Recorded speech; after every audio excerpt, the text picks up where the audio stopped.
I learned very quickly that the vital force, no matter how down and out they are, it will sort out what it needs. We were introduced by our mutual friend, the beautiful Ambika Waters, and she has spoken so highly of you. And she said, Yan is the homeopath that I go to, and she can heal things that nobody else can heal. Chords were amazing because the vital force got to sort out what it needed, when it needed. And I found that it sustained the effect. So, we just kept the chords going, and you could put it on the skin, you could put it on the lips, the tongue, it didn't matter. So now when I have complex cases there where there's a lot of things garbled and they got to clear out a lot of stuff with regular, people walking on their two legs and, going to work and highly functioning, I still now find that the chords that I put in formulas work really well because I'm confident now that the vital force, when it's complex cases, will sort itself out. You wrote something interesting here. A couple of cases in my approach when presented with all my cases, but especially helpful in catastrophic situations, the micro expression of the client. What do you mean? I found the micro expression of a person often. Today's guest is Yan Yamamoto, who will be sharing with us the ways in which she has been able to use homeopathy to help in absolutely catastrophic cases where everyone else had already given up hope. And she will be sharing what she has learned in an upcoming course called Optics and Wanderings Through Challenging Case Examples. If you enjoy this episode and you would like to enroll in her course, you can visit Ambika Waters' website, lifeenergymedicine.com. Ambika will be hosting Yan in this upcoming course. So if you visit lifeenergymedicine.com, just click on Courses 2025 and you will find Yan's course there, which is on the 8th of November. Thanks so much for listening. Welcome to the Homeopathy Hangout podcast, where we discuss all things homeopathy from around the world. And now our mum and your host, Eugenie Kruger. Hello, homies, and welcome back to Homeopathy Hangout. I'm smiling ear to ear because I'm so excited about finally getting to hang out with our lovely guest today, Yan Yamamoto. And you are going to have to say the second part of your surname, please, Yan, because I'm not... Sure. Skalren Wadfell. Wow. Thank you. Where is that from? You. Well, my father's family was all from Poland. Huh? My mom is Yamamoto. Okay. So I took both names. Oh. He was from Japan, born in Kobe and grew up in Kyoto. And then Wadfell is my spouse from Morocco. Wow. You just covered your global, cover all the bases. I love it. Right. Dear right. Yan. Yan is my nickname. Yeah, I think was it Diane? Was that your given name? Yeah, I love Yan. We were introduced by our mutual friend, the beautiful Ambika Waters, and she has spoken so highly of you. And she said, Yan is the homeopath that I go to, and she can heal things that nobody else can heal. And oh boy, it's a big one. It's just such a privilege to get to hang out with you. And I'm looking forward to just seeing where our conversations go today. So I just want to say welcome. Thank you so much. Thank you for your generosity in having me. I know Ambika loves you, as I was mentioning, she adores you. And so it's a big honor that I'm one of your guests. Oh, so thank you. It's such a pleasure. I just thought, do you know what? I am going to. I just had Yes. I just had it pop in my head. I have this friend who, her brother is a beekeeper, and she makes these candles from the beautiful beeswax from his farm. And I've just had a thought. I'm going to light a little candle while we're chatting. How about that? Light a little candle for Ambika to bring her energy into our conversation here, because I know that she would love to be part of this. So yes, let's have a little I love chat. That. Yeah. And these smell so divine as well. So tell us about your journey, Yan, because this is always what we do on this podcast is, how did you discover homeopathy, and swing all the way back to your pharmacy, by the way, because I don't even know what that thing is that you did. So you're going to have to talk about what that is and just tell us your whole history. Oh my goodness. Okay. Wow. Well, thank you. So, well, as a kid, I was always just into nature, curiosity. And, I found pharmacy just because I was reading in high school. I didn't have a mentor, but I thought, well, that's kind of cool. You kind of got the librarian of drugs, you know? And so I went ahead and I applied to pharmacy school. I was looking for a job and I was applying for a different job while at school. And the person who was supposed to interview me was not there, but he was this big professor. And then out pops this other man from an office and says, well, you can work for me. And I thought, oh my, who is this? Oh my gosh, who is this, kind of weirdo? It's like, well, that's okay. I'm like, interviewing for something else. Well, it turns out, I mean, he was insistent and just, it was one of those serendipitous moments because he was a professor of pharmacognosy, which is finding medicinal uses from plants. Oh, is that what it is? And Okay. so, yeah, and it's the study of plant medicine, but which goes into the allopathic world. And so I had a big background in that in school, and I worked for this professor and his PhD students. I was just an undergrad preparing plants. We would get boxes from all over the world, nuts, bark, leaves, dried leaves. And so I would take the raw material and break it down and prepare it for the graduate students. And they were looking for medicines that from nature for cancer or natural insecticides. One became on the market from that school. But I began to delve into something very offbeat. Here I was amidst all this plant material.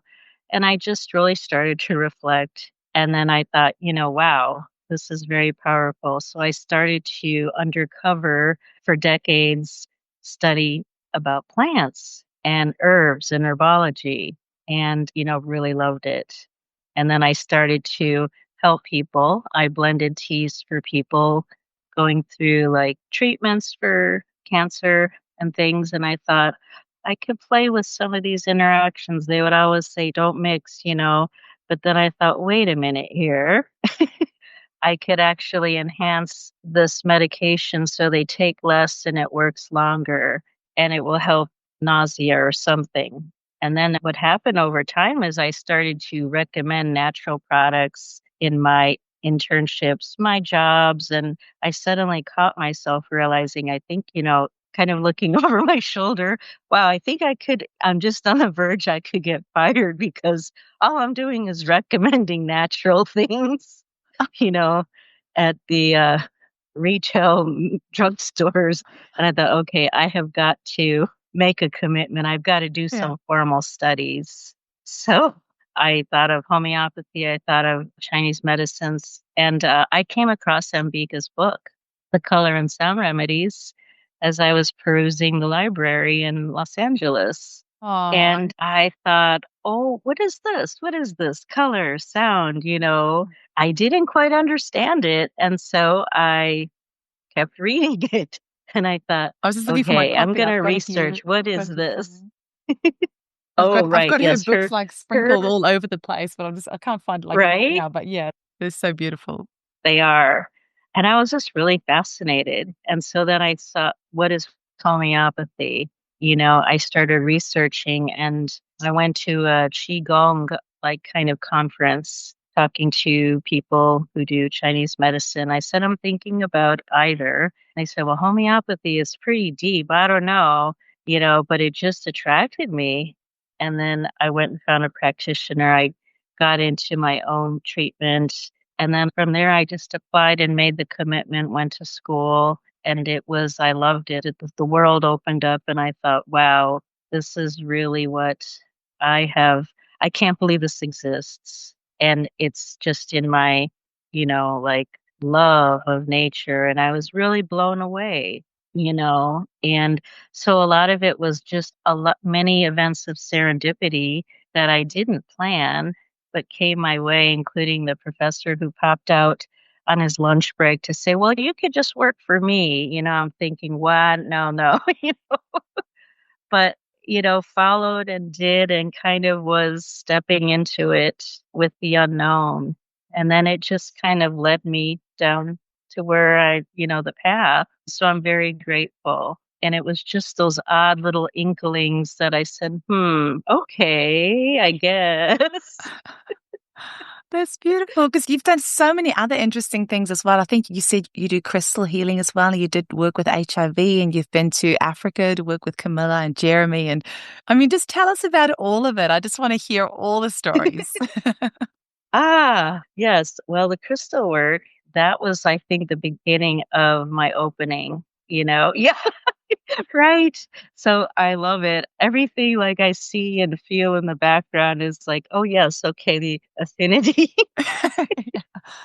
Actually, I have to show you this cool one. It looks like an eyeball. I really like that one. Oh, that's beautiful. Yeah, I it's love cool. yeah, it does look like Yeah. that's gorgeous. So my crystal work was my first wings that I was spreading my wings. Again, I was perusing the Los Angeles Public Library. I came across a crystal book, It sounds like a but dangerous it place for was you to hang out. right. So it was my mom was passing. She was ill and she was passing and then passed. And it was my last parent who passed on. And so I was really kind of delving into a lot of things. I was doing daredevil stuff. I wanted to feel what it felt like, but not to die, but to be on the edge. And then I started looking at different things. And so I found Katrina Raphael's book on crystals. And I said, well, I wonder if she teaches. And my mom had passed. And I looked around and I said, well, I found that she did have a school in Hawaii, Katrina. And so I said, well, here we are, me and my two siblings. We don't have any more parents on this planet, although they're around us. And there's no crystal police out there. And it's like, I don't really need approval, And I thought, I have really no idea what I'm stepping into, but I'm going to sign up. And I did. And I took all of her studies from the beginning all the way through the advanced work. It was about 2.5, almost 3 years. And we had cases. And that's when I really started to learn about subtle energies. I did a lot of inner work. And it was pretty rigorous. We had to do certain yoga, different inner work, besides learning about the stones. It was amazing. And so I learned the ancient art of laying on stones for people, and it helped the intuitive, wake up even more. And I loved it. And I didn't know in some ways it was homeopathic because when I applied to school for homeopathy, they had asked, me about, well, what do you do when you choose the crystals? And they're part of the mineral kingdom. And so I said, well, I don't really know. I do the process, but then I said, I just sort of feel and scan and I feel what's missing. I feel what's lacking or missing. And I go for the stones. And then, I learned later that ties into the mineral kingdom in many ways. And I didn't know it. So I was probably in that field, you know, it was just it was a segue in, but I loved it. And I loved when I saw that there's gemstone remedies in homeopathy. I was blown away. That was my And I next thought, well, question. Like, do you use this is it for me. Forget Chinese medicine. No, I'm kidding. For me, it was like the homeopathic college and path. And I thought, this is it. Like, I cannot believe this. This is too good to be true, type of thing. And I still apply like the crystal knowledge, the chakra, the different auric and etheric bodies. I still apply all those things to what I do now. And I love the beauty. I just love the beauty of it all, the amazing qualities of the divine that they bring in, and so it still stays with me. So that was my crystal journey, which continues and it's, a lot more people are doing it. It's grown. I love it. And I love applying it in formulas that I make. Yeah, but that was my real first deepening of inner work Mm. and, of learning to something that was so much bigger and ancient, the planet. The whole thing was, yeah, Mm. amazing. And the lesson is, if you don't want to have a lifetime of learning, stay away from the library. Right. Right. It was a Oh, dangerous place. yeah, you want to play it safe. So how do you even approach a case? Because you can go from so many different angles, with your wide variety of training that you've done. If somebody comes to you, where do you start? That's a good question. Because sometimes I say, where do I start? Yeah, I think we all say that sometimes. Right. Yeah. Yep. Well, no, thank you for that. Yes. It depends on the case, but I pull from all of those experiences. I really do. And let me see. I think each person in each case is so different. Depends on the severity, and everything like that. And I used to be very conflicted when I was training that I was trained first as a pharmacist. I had to really go through that acceptance process. And what do I do with this information? I don't want to be conflicted. I don't want to be, a hater, or anything. But then I started to turn things on their ear a little bit. I started to look at what is this doing? And even in homeopathic college, we learned about coercion of the vital force. And, so I started to spin and look at medication differently. And then I think it just depends. I pull from everything. And I also still like to, if it's a very severe case and they need integrative work, a lot of allopathy, I like to see how I can enhance and navigate and relieve the person and bring them out eventually. But I love it from all angles. And I think it just depends what comes my way and what, is happening and how severe. Yeah. And sometimes it's to my advantage and then I can help the families, What if do you it's, yeah. You wrote something interesting here. A couple of cases in my approach when presented with all my cases, but especially helpful in catastrophic situations, the micro expression of the client. What do you mean? Oh, right. Yes. That's something I just sort of kind of came up with in the sense of when I was really thinking about how to prepare for my class to share with people. It's like, what am I talking about here? So as practitioners, we are very good at looking at, typology, all the different subtle things, little things in gestures and all that kind of stuff. And so then I found the micro expression of a person often was when there was little hope and the family or the client was given a prognosis of little hope, or it was very catastrophic, or the client could not communicate for themselves. And so then I started, and they were given information, especially in very catastrophic, where the family was told to prepare for basically, you know, uh, funeral services or whatever. And then the micro expressions to me can be little groans, little grunts, but it can little twitches, but it can also be, well, what is if there's no kind of even verbal and they're not awake in the sense of awake? Well, the micro expression can be, what is the blood pressure doing? When the blood pressure is spiking and going up and down, or why is this in so many period of time becoming unstable? What is this body trying to communicate? What are they trying to do? And so then when I started to really tune in, and that's my other faculties coming in too, besides okay, yes, I understand the medical, I'm not a doctor, but I understand. But there's something more beyond this. This person is trying to climb out from something they're buried so far under. They're trying their best to climb out the best they can. And maybe the only way they can is this something that's lots of activity dynamic inside. We can't see it on the outside, but maybe the blood pressure is doing something wonky.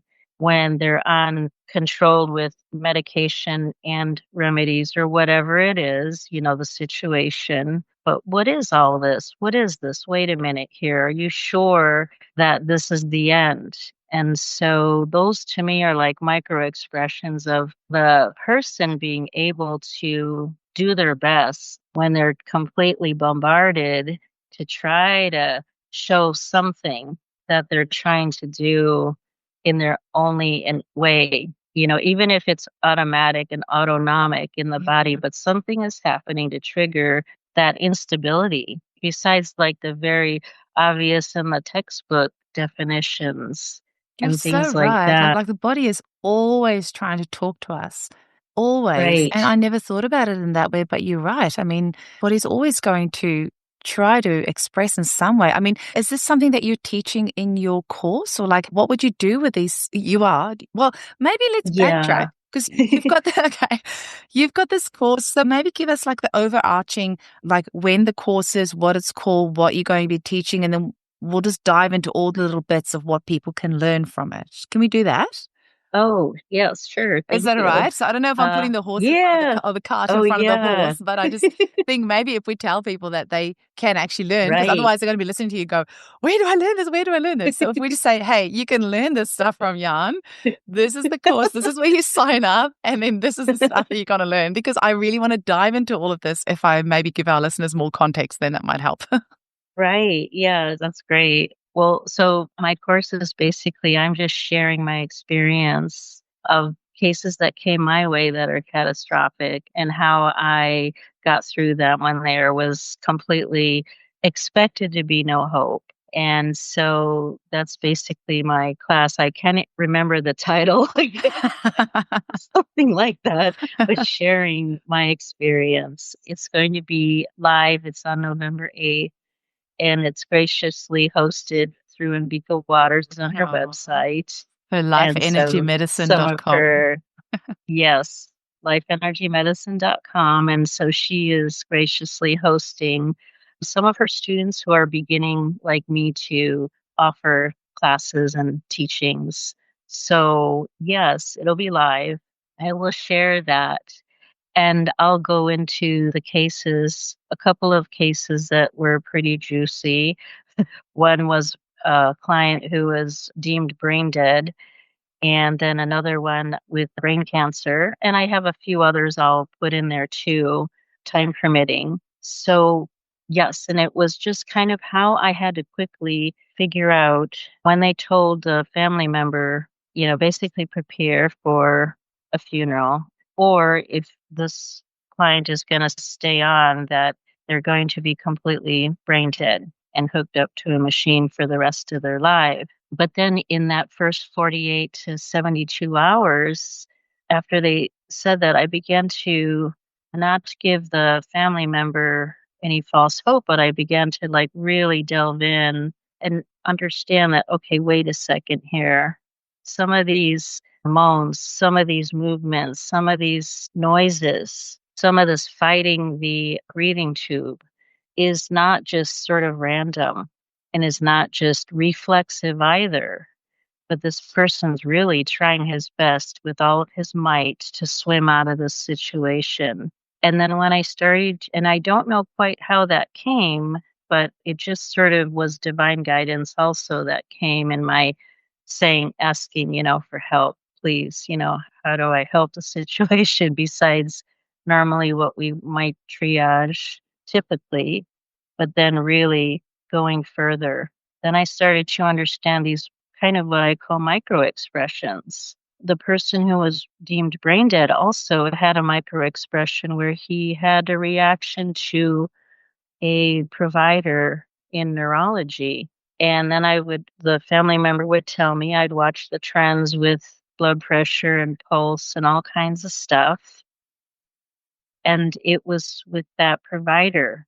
And I realized that this person who they're saying is brain dead is actually able to discern. They are discerning preference. They're discerning trust or affinity for, because they didn't do it with other providers. And then 4 months later, when the client was out in rehab, but also came way far along and was able to talk to me and reflect back, had all the memories of that time, all of them, knew everything from the time they were saying that he was brain dead. And I asked about that doctor provider, and he had the same reaction that, in a nutshell, basically saying that, yeah, he kind of, he's a piece of work, like he's something else. But it was this reaction that he wasn't, didn't, maybe it was the bedside manner or whatever it was, but the relationship and the affinity for that provider and him were not, a good match, although he's a great doctor. But, I realized that, okay, wait a second here. This person is discerning. He's trying to communicate the best he can, and it's discernment also. So he's got a higher functioning going on. And then I just kept, just honing it, when you're in the situation, you're thrown in, you learn quickly, and then you start to go, not renegade, but you're out there, you're learning, but it's so intense. And then your skills become, your antennas start to go in places that they're needed. Your senses become honed again. And so, yeah, so those kind of things with micro expression are things I'm going to share in the class. Wow. Is that Yeah. something that you would then like repertorize, or is there are you teaching them how to discern these types of things, or are you teaching them how they would, because that many of us would kind of treat those types of cases. So how would we use that? Yeah. Yeah. I still stuck with I don't want to say regular repertorization, but I also started to understand, okay, this is partly an emotional reaction, perhaps. The micro expression is not just something that's physical, something that's dynamic, just with reflexes of the vessels at this point. There's also an attachment there, there's an intelligence. And so I would go back and I would retreat, maybe shock. I would repeat different remedy sequences. And when we did that, we're clearing like we normally would clear shock, clear anger, suppressed anger, clearing fear. And I know it's all related, and a lot of the remedies will cross over.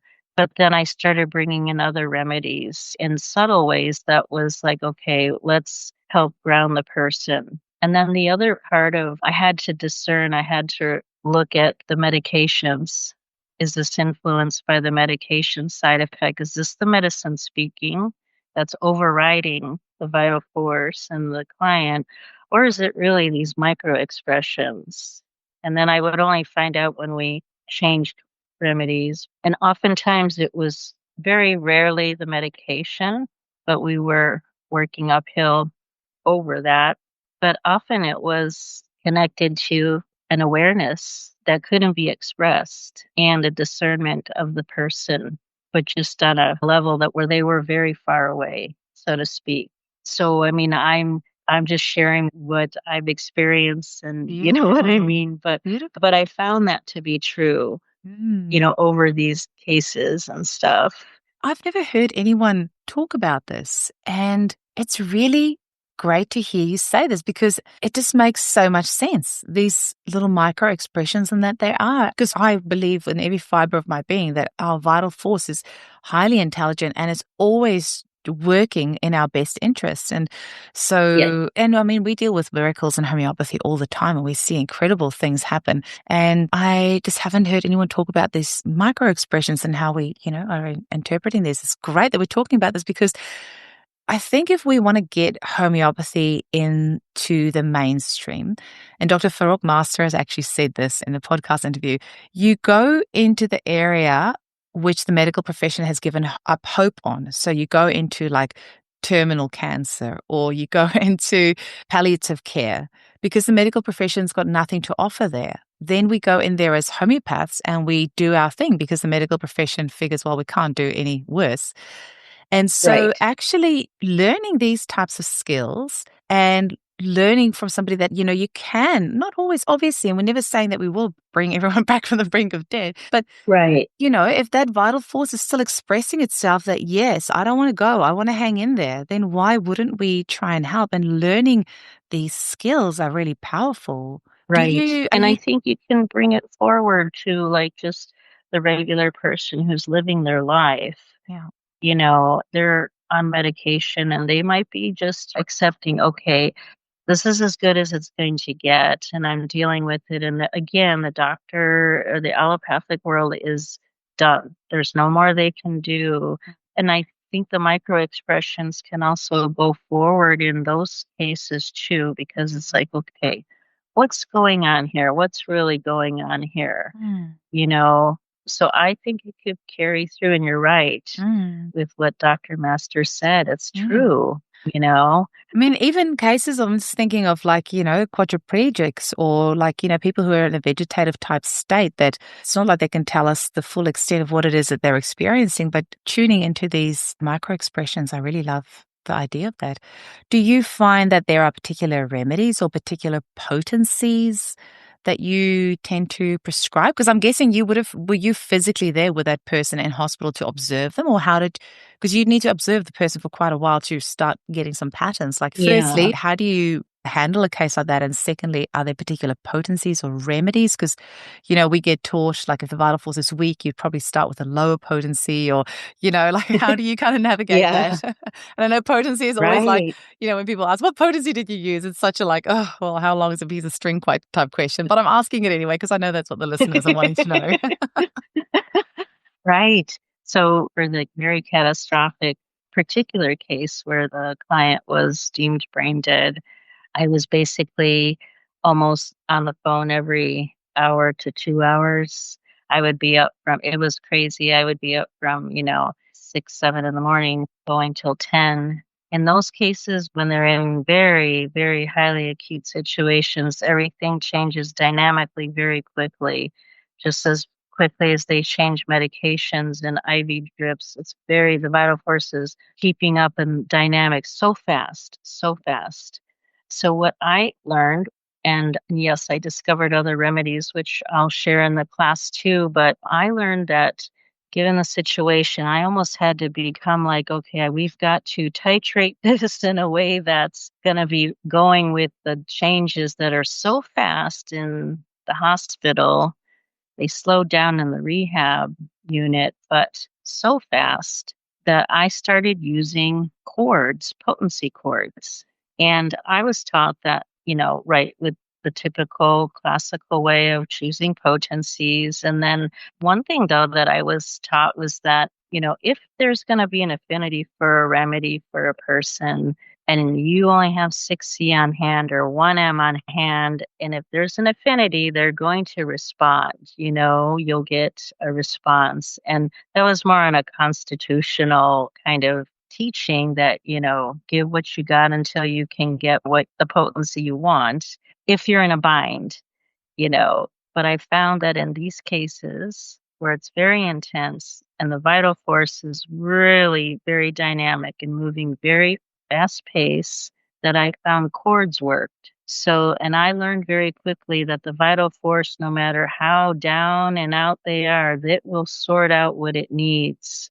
So I did chords from 6C to 12 to 30 to 200 in one chord in water, and the vital force would sort it out. They never had an aggravation. Sometimes I didn't usually put in 1M, I would give those single. And then the higher potencies, 10M or 50M of very high acutes, I would give it single. But the chords were amazing because the vital force got to sort out what it needed, when it needed. And I found that it sustained the effect. So, we just kept the chords going, and you could put it on the skin, you could put it on the lips, the tongue, it didn't matter. So now when I have complex cases there where there's a lot of things garbled and you got to clear out a lot of stuff with regular, people walking on their two legs and, going to work and highly functioning. I still now find that the chords that I put in formulas work really well because I'm confident now that the vital force, when it's complex cases, will sort itself out. It takes what it needs. And I don't do it on everyone, but I found that, okay, I can rely on this. Wow. And it was through that extreme situation that taught me about that. And also, I found that then I could use that and apply that in regular people with just regular acutes. Okay, let's do a chord, for just an acute, a regular acute, you know. And so that became very useful that I discovered. I will teach about some of the remedies that came in handy for me and that now I've extended their use and practice more broadly. One in particular that I'll talk in the class about, but I'll share others that were nice additions to, what we may normally go to. But I used to use Madeline Evans Proving's The Pink Rose. I used to use that for a lot of bone issues, osteo issues, things with the spine. But then I found that it really helps with any issues with the brain and the nervous system. Yeah. And also when there's also a lot of karmic things too that come with that. And then person may have issues with brain, spinal cord, or nervous system, and lots of karmic things. But I've been using the Madeline Evans Pink Rose quite a bit in high potency. And that has been amazing. So now if I have a case where there's things with the nervous system, things with the brain, traumas, especially childhood and some karmic, but also there's this sense of whole Rose family, I'll get to that in a second, but I always think love of, that. okay, I'm Rose. working with the rose at the moment as well. It's actually a blend that Caroline Gaskin made. And actually, I was going to say to you, it's funny because both of us have got this. It's actually my skirt color. So I was debating on this color today. We actually have both had the same idea today. Yeah, there's lots in there from the pink rose. Yes. So that's really powerful. And yeah. But I'll share others that I've put in my formulas from some of these cases. And one thing about the pink rose that I love, I have a family I take care of, and there is a Madonna-like quality, a Marian quality to the family. And one of the family members has a very high affinity for apple tree. And I thought, well, let me look at almond, and all that's in the Rosaceae family. One family member, clearly pink rose, was one of her intercurrents that helped her bridge and get, move on in different ways, open up. But I find that quality, that's more of the esoteric. When you tap in and see that quality in your clients, I also think of that pink rose remedy. I'm gonna have to go read this up. This is like, I am in a constant conundrum with this podcast because in a constant state of FOMO because I keep learning about new remedies, new methodologies, new everything, and I just want to do it all. I think you can, and I think you are, but I don't. You definitely can do it all. No, I can't. I really can't. Oh. And talk to me about soul constitutions. What on earth do you mean about that? You've written here, evolution, soul constitutions. I mean, I'm actually too scared to ask this question. I don't know if I want to know. You tell our listeners. I'm just going to close my ears while you're talking about this. I'm just, these are my creations. I'm sort of whipping up, and probably the committee's going, oh my gosh. No, people love it. Keep going. We've got to explore all these boundaries, right? You got to ask the question, and we got to go down little rabbit holes and see, and take what resonates and leave the rest. Right. So soul constitution, to me, what I've noticed, I didn't feel this before. I mean, I learned in the classical way, but I also learned within my training many other ways and possibilities as well. But it wasn't until very recently, and with some of these cases and other ones that followed after that, and also I think it's the time where the new age is here, and it's still evolving and still defining, but it's growing.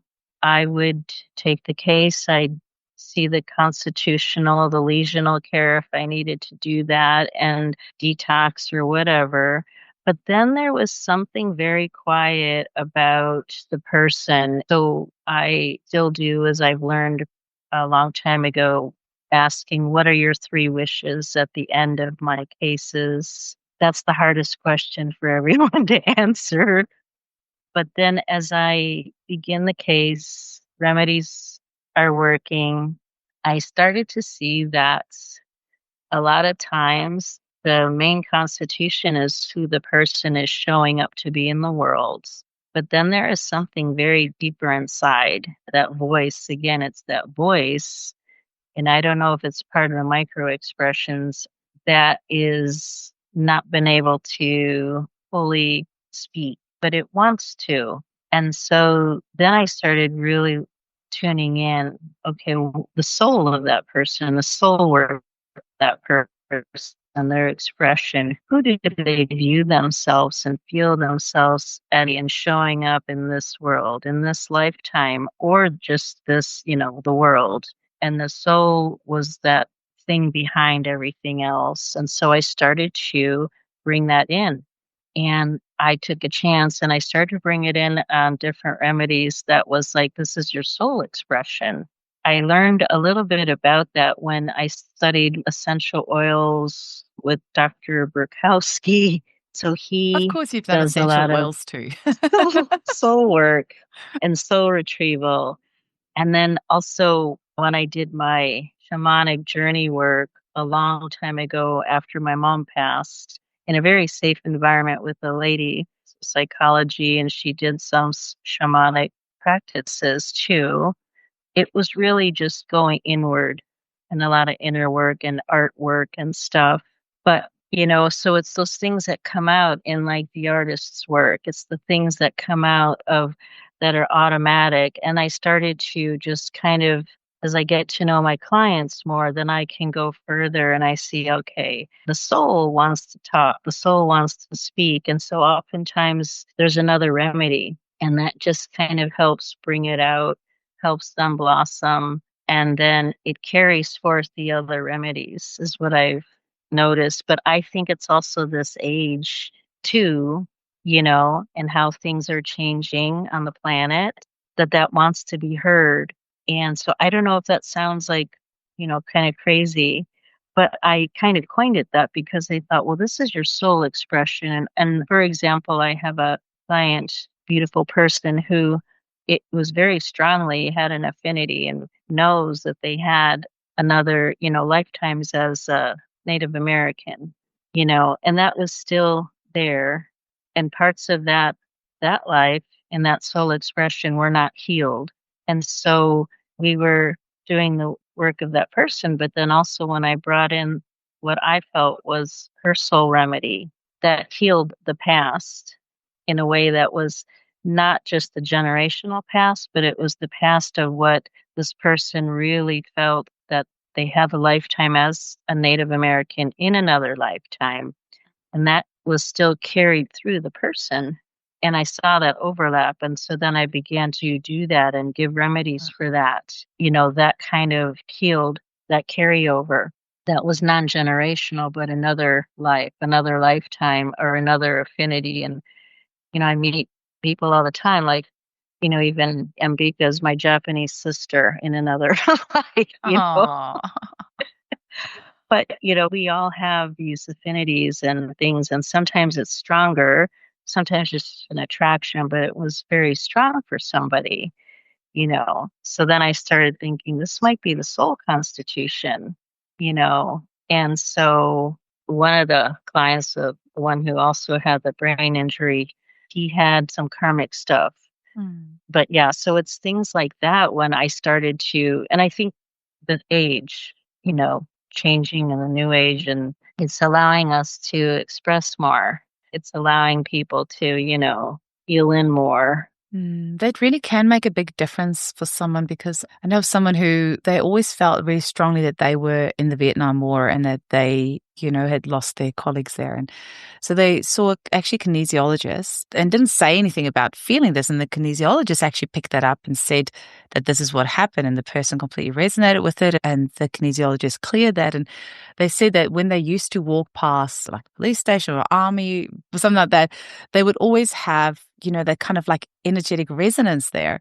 But then they noticed that they could just walk past these places and there was no more resonance or no more like kind of draw, like the energy wasn't drawing them in. I thought that's so Yes. interesting. And sometimes, whether it's real or imagined, if you have a strong affinity in some way that you feel Right. that in a past life, whether it's real or imagined or whatever, that you have that energetic resonance, that something happened with you that's unhealed, then wherever it comes from, it doesn't really matter. But we have homeopathic remedies that can help with the That's right. resonance of that. Because I also see the opposite happen. I see people wanting to heal themselves and, grow and all these beautiful things. And they'll go to like past life regression people or maybe a shaman or whatever. And maybe it's not necessarily the safest environment, or maybe it is. But then they'll come and see us in a homeopathic consultation. They'll say, and this is just from clinical experience, is what I've heard clients will say, I went to this transgression past life person and they said that I was sexually abused by my dad or this or that, or like they'll say all these things and then suddenly they have all these issues that they didn't have before. And so there's kind of that side to it as well. Yeah. It's it's a tricky one. And we talk a lot about, these days about, I feel like there's an energy collectively of us wanting to heal things that's not ours or that we feel is not ours. And I don't know if it's just maybe, I'm completely aware of the fact that I live in a beautiful echo chamber. I love my echo chamber. Don't get me out of it. But I feel like the people that I'm surrounded by, the conversations that I'm hearing is that there's a thing at the moment of wanting to clear ancestral trauma or past life things or things that's not ours. There's this need of wanting to clear that. And I mean, I think that's a good thing, because if there's anything in your life that you feel is holding you back, then if you have something as beautiful and safe as homeopathy, why wouldn't you use it? I don't know. I don't know where I was going with that. I think it's beautiful that we've got our remedies that can help to heal that. I always wonder about like going and digging where you shouldn't be digging, or like poking sticks where maybe you don't need to. But then also maybe we do need to. I think it's just whenever somebody's going actively to go and unearth things that might not be there, I always wonder, how useful is that? Because I don't think everyone in the healing space, especially, that's something that's become quite at the forefront of my mind. Not everyone in the healing space is necessarily doing things with the best intentions. And with social media and everything like that, it's very easy to position yourself in a way that's not actually true. And I've recently been burned in that way. And so that's, I think, why I'm in this funny space at the moment, where it's like, it's great that we're all unearthing these things, but just also be really careful of who you work with and what it is that you're unearthing. I don't know. Have you got anything that you can speak into about that? Like, how do we safely release these things? And what are your thoughts on that, on going and digging where you don't need to dig? Well, I think that is tricky. I mean, I think when I look at the clients that I feel that I'd like to have a more of a soul constitution, there are things that they just express on their own, and then so it's things that they express. It's not that you're telling them like, this is what's happened to you or this is what's going on. No. And I don't like to lead. I don't feel that digging up something is healthy or helpful, but I listen to the client. And then what I try to do I think for me personally is that I see, okay, is there a crossover? Not a crossover. Is there a sort of meeting where the resonance where that historical trauma or injury, based on what they describe and based on what we can know from history, does that cross over into what's current, and how strong is that, and how much are they looking back at that as, I think, something that really holds them. And it could be if it holds you in a good way, great. But if not, if it's holding them in a way that's like, then brings in a bias, into their current life and they're stuck. I kind of look at that like when the paths are crossing through time, but it's, not linear. And so there's this overlap. To me, that's when I feel that overlap. That's when I start looking at, okay, is there something with that overlap as an intercurrent in that soul constitution? I don't like to lead the clients. I've been taught that's, no.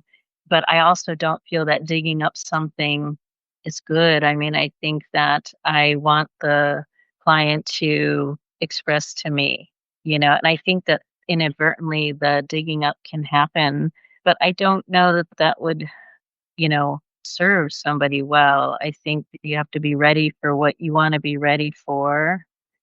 And if you're curious about something and you want to dig it up yourself and dive a little further and have a conversation, that's fine. And we can look at that and is it affecting whatever's going on? But yeah, I think it's tricky. And I think that we do have to be careful. But I kind of, I look at that overlay, you know, is kind of what I've noticed. And I don't do it with everybody. I do it just in, some cases.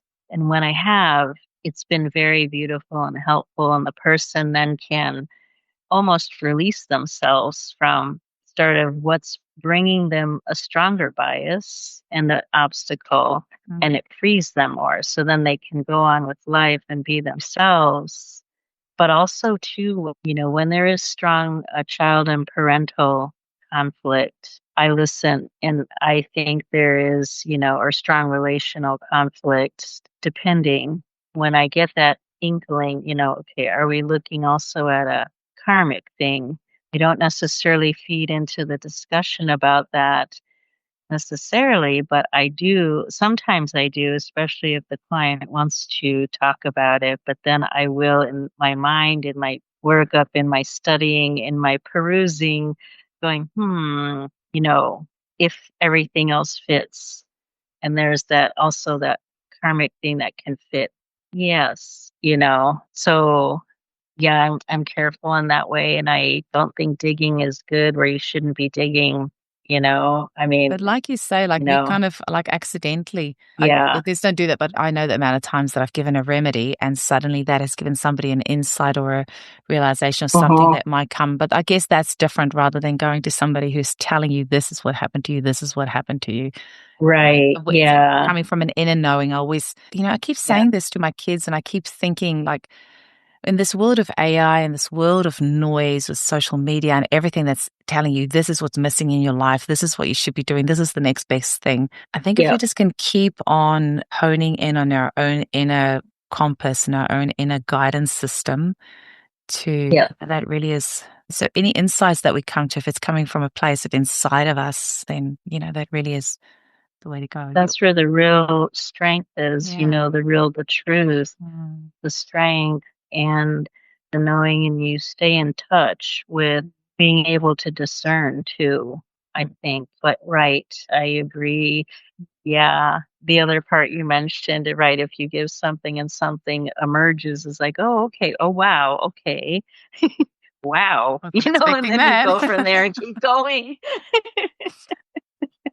Exactly right. I was just thinking as you were talking about like the soul constitutions, like I've always thought I'd love to dig more into astrology. And actually, anyone listening, Liz Norman does a great course called Astrology for Homeopaths. Really good. Oh, nice. It's something I've often thought because you can kind of like, I guess, find out the soul's journey in a way through the astrology chart. So like, kind of using that in a way is quite helpful. I mean, we've got so many tools we can use, right? You can kind of really take this any direction you want, which is, I think, the strength and I don't know, potentially the downfall of homeopathy. I don't think it really is, but it's just, I guess, what makes it just so unique and why I love this podcast, just bringing everyone's different take on things into it, because how do you define homeopathy, or like how do you I know, and it keeps getting bigger and bigger the more you go in, and it definitely it can't be contained. That's for sure. This is true. Yeah. Who is this shamanic soul work with Rhonda LaRue? Who is that and what's that about? Yeah, she was That was very wonderful, very gentle. So she used to be in Ojai. She has a psychology background and she also an art background, and she studied different shamanic and meditation techniques. And so she would do kind of soul work, work for people. So you would sign up and you would go to her property. She used to live on a sacred property in Ojai, and it was a sacred tribal property before. So for me, I wanted to kind of explore more self healing after my mom passed. And so I went, I thought I found her but it wasn't at the library, Not at the but library I found project. her.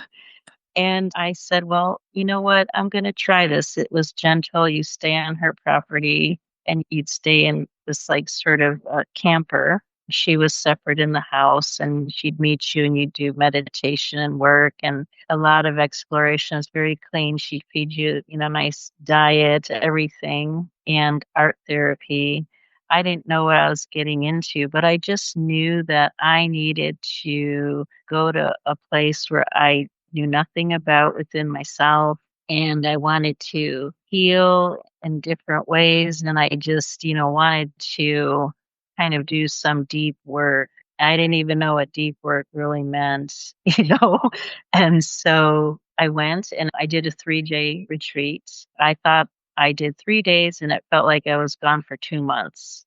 And, there was no substances or anything. It was just good food, water, no, alcohol, no substances, no nothing, but on her property. And the property was so sacred, I could feel like the trees and I could feel the native spirit. And it was full of owls and full of nature. And you were just in this cocoon. And then you'd be doing your work. And then sometimes all of a sudden, I don't know the time, there'd be a plate of food on, and then you'd keep doing your assigned work and you'd come together, meditate. So I really released a lot of things, sadness, grief, and things during that time. And one of the images that was real powerful for me was that I was doing a visualization meditation. And at first I was seeing her standing before me, laying bricks down to form a road. And then the bricks became faster and faster and faster. And soon I was creating the bricks and I was creating the road and to where I was going. And that always stayed with me. And it was very joyful. And so now sometimes when I describe that to people, I describe that with homeopathy too. I'm with you. I'm walking with you. I'm at your feet and I'm laying down bricks. I'm helping you with the new road. But as you and the remedies, you start to heal, you're going to be the one. First, the remedies are your placeholder, but then you're going to be the one, and the bricks are going to be laying faster, faster, faster, and you're going to be forming your road. It's the same thing. And so I'm the facilitator for you to begin laying these bricks for you this way, this way, this way. Remedies are saying this way, this way. Wow. And then soon your vital force already knows which way to go. And they're like, okay, I'm good, let's, and but I needed that at the time to really let go and allow myself freedom, let go of sadness and other things and experience that. And it was very powerful. Sounds amazing. And I still appreciate to this day. Yeah. I didn't know again. And I just kind of went blindly, but I was divinely guided and divinely cared for. And it gave me that experience to understand something bigger and to help people now with, a lot with trust, a lot with letting go, I think it's going to be an amazing course that you're going to be teaching. You've clearly got a wealth of experience. So I'm just on Ambika's website at the moment, lifeenergymedicine.com. And if you click at the top, it says classes 2025. And then you can scroll down and you'll see an image there of Yan, and it says optics and wanderings through challenging case examples. And if you click on that, then you will see a bit of a description of the case, some overview there. There's the dates. So it says here November 8th, 11:30 CT via Central US time. Okay, excellent. And yeah, and you can just add to cart from there. So it's easy enough to navigate there. So that's good. I'm glad we figured that one out. So I know people can sign up, which is also good because I was just thinking of when this episode will be released, and we will definitely get it out. I've got you booked in at the moment for the 27th of October. So that'll still give people plenty of time to book in. So that's good. And it's good sometimes if you don't do it like too far in advance because people go, oh, I'll do it and then they'll forget. But actually you're already scheduled for the 27th of October. So this works nicely. Excellent. This is wonderful, and I'm so grateful. It was lovely to speak with you, Yan. So, like I said, Ambika told me about these cases that you've been treating that everyone's given up on, and it was just amazing to hear that. But also learning about pharmacognosy, I just did not know that that's a thing. It sounds very cool. I mean, even the pharmacists, I wish they'd, like they like to get down to the pharmacologically active ingredients. I wish they would just, like, look at the big picture. Like there's a reason it's in nature with all of its cofactors and components, and just look at things in a more holistic way. But anyway, we need all of it, right? It's all good. I hear you. I've definitely been grateful for, antibiotics, and I've been very grateful for general anesthetic when I've had my appendix removed. So there's very grateful for all of that. And trying to think if I've ever had an opioid. Oh yeah, I had an opioid once when I was 20 and I had pleurisy and I thought I'd broken a rib. It was very painful. I think I just had that once, but I felt very, very woozy. But it was awful. But, we're very grateful that we've got pharmaceuticals as well. But yeah, thank goodness for homeopathy is all I can say. Thank goodness for homeopathy. That's all I can say, really. Oh, well, thank you so much, Yan. I'm excited for all these people that are going to be learning from you. And thank you for sharing with us this beautiful approach that you have and just sharing with us all these different modalities that you're weaving into, and made me realize I need to go take my kids to the library this week because we've just moved house and we've got a new library now, and I need to go get them some new library cards. Be careful. Well, thank you so much, and sending you loads and loads of love. Thank you. Thank you for this opportunity. It's an honor. Thank you. Bye.